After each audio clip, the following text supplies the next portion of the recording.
Hey, Julie here, and today I'm going to show you how to make a brand new paper bead drying rack made with a cooling rack. This is the kind of cooling rack that you use to cool off cakes and cookies and cupcakes and pies and stuff like that in the kitchen. And I actually mounted this on the underside of shelves in my craft room, and I used paper clips to hang the strands of paper beads down like this.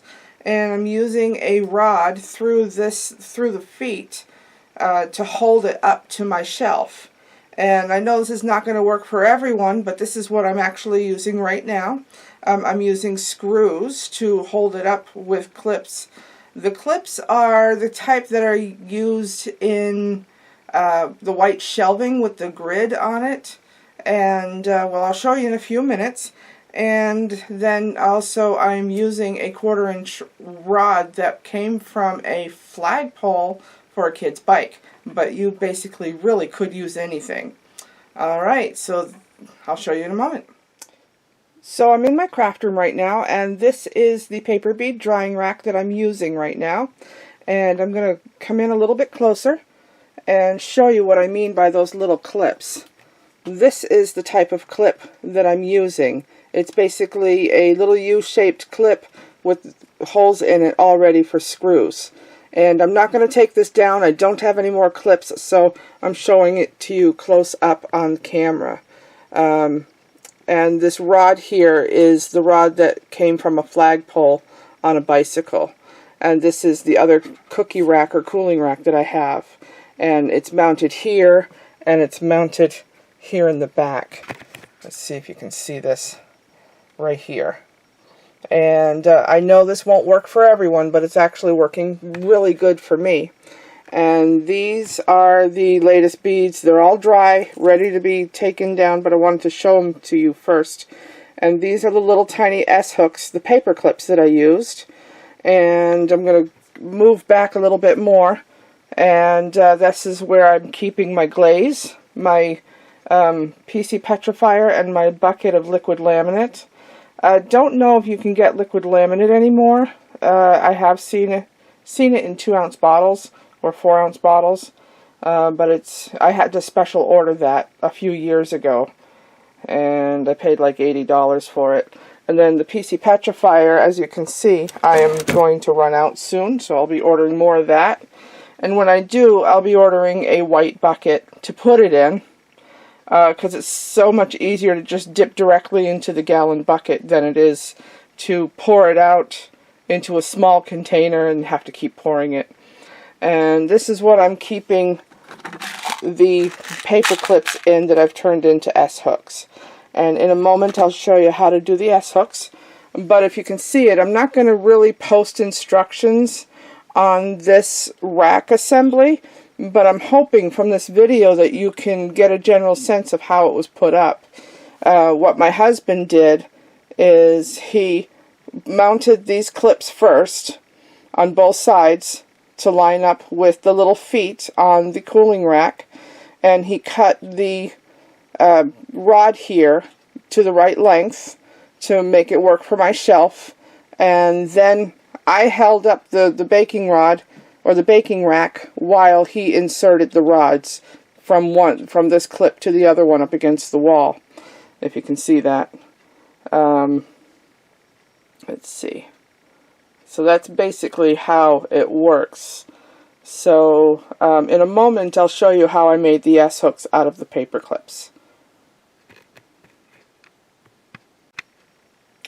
Okay, another thing that I forgot to point out just a moment ago is the dripping. You're probably wondering where it's dripping. Well, I actually have my craft room's trash can down below, right there. So all of the dripping goes directly into the trash can. And yeah, the outlet is near that, and so I actually try to cover that up when I'm in the process of dipping my beads. I just kind of cover it up with a piece of cardboard, so that way I won't splash any of the glaze into that outlet. And what I have to the next here is just a file cabinet. And so this actually really works well for me. And in a moment I'll show you about the paper clips that I bend into the S-hooks. Okay, that's it.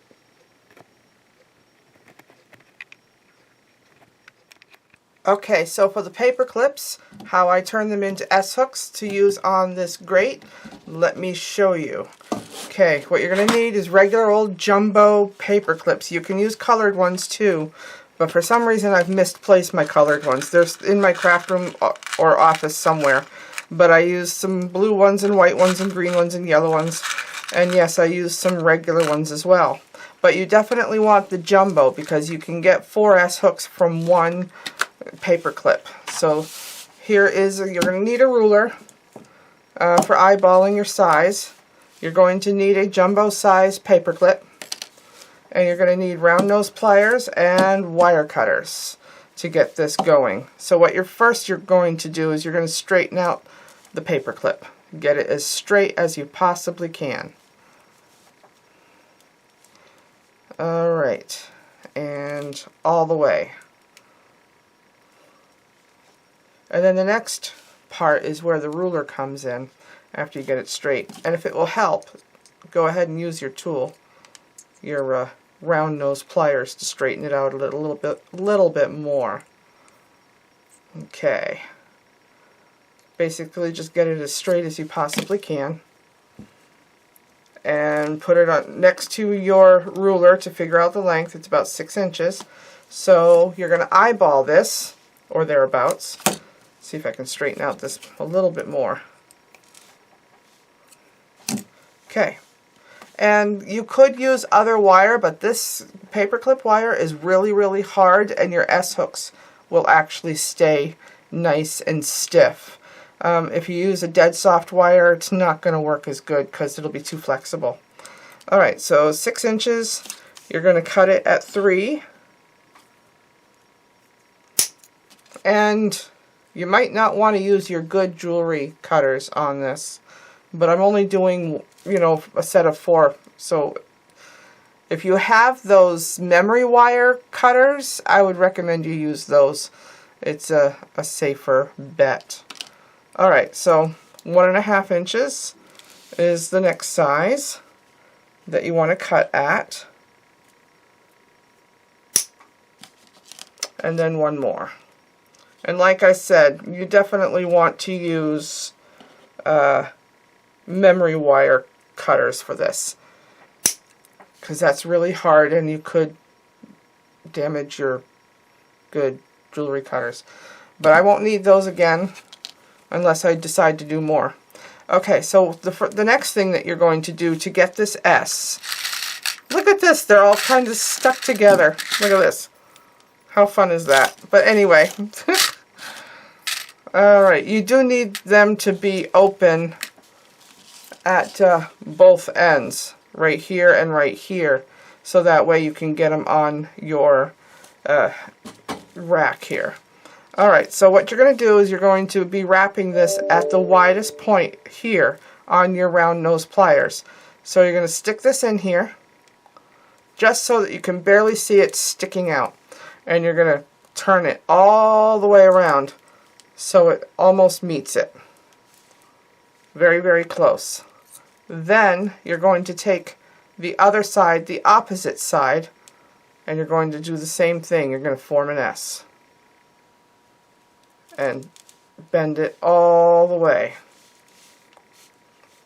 And because you've cut this kind of short, it's somewhat hard to do.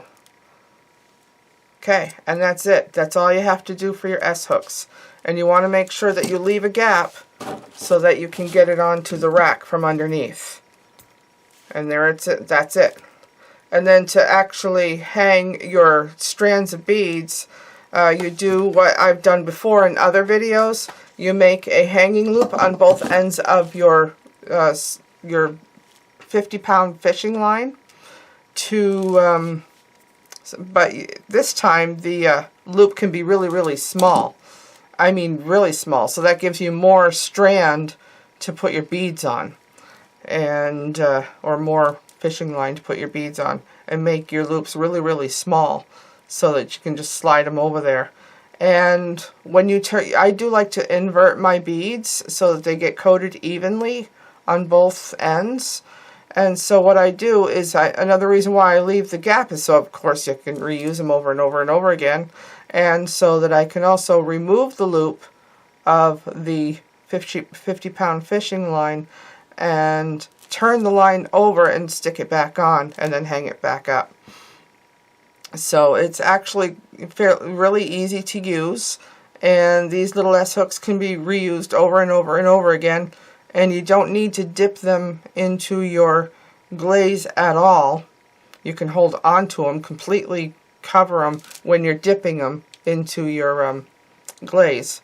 And then just, I would hang on to, if you're right-handed or left-handed, I would hold the hook with the line on it with the hand that you're dominant in, and dip it and then hang it, you know, hang it over your thing, and then just continue on.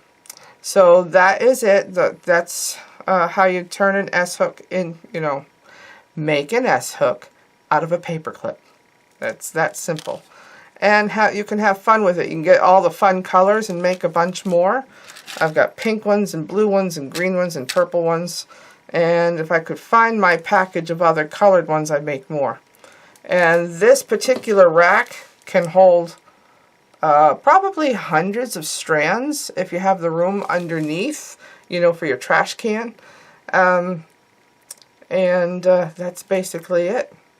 What I would do is I would hang one strand of beads per wire, and technically you could hang them all this way or hang them all this way on these. It really doesn't matter. This is a 1/2-inch mesh. But if you use this idea with a grid that's got larger mesh, like 1 inch or 3/4 inch, you could get more beads. Well, it doesn't really matter actually. Okay, and that's it for now. Thank you for watching and have a great day. Goodbye.